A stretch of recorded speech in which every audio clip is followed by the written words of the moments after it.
Sa paglaob na kan panahon kan Kwaresma, liwat man na natawan atensyon ang mga inaataman na banal na imahen sa mga barbanwaan. Saro na dyan ang hinulid na nagkapirang henerasyon na kan sarong pamilya ang nag-aataman kay ni dyan sa banwaan kan San Jose. May istorya kayan si Kay Butastas.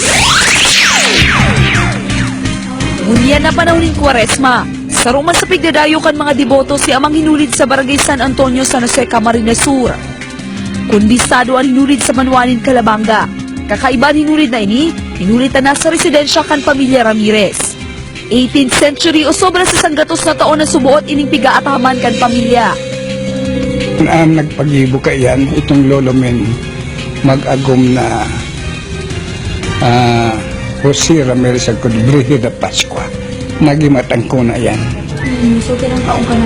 Ako, 74 na ako. Siguro more than a century na ang santong yan. Sa paglipas kan taon na sa padagos sa pagdakol kan mga debotong nagbibisita digdi. Pinagmarahay na nindang magpagibo ng chapel katait sa nakasin ng residensya. Sarosa na si Atty. Jacinto Peñaflor sa mga deboto ni amang hinulid. Hindi man ako may pigagad man akong pabor, nangyayari man. Maging si Sheriff Bong Bergonio, dahil nasubuot matatawaran ang mga naitabang sa iya ni amang hinulid. Makalarga lamang. Makaibang makasakit sa ibang sa barko. Yun, nangyari.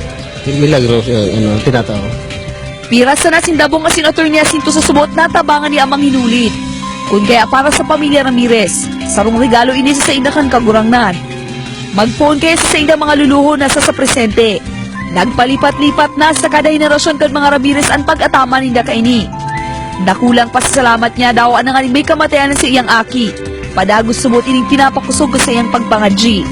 Para sa muya, dakulang tamang kan santong ini na ano kaya siya, ang santong ini, pinag-aatlaman ng malay.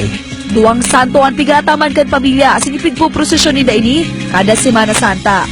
Kada Biyernes, nagkakaigwa ni novenas sa indang chapel. Kay Butastas, nagbabaretang Bicol.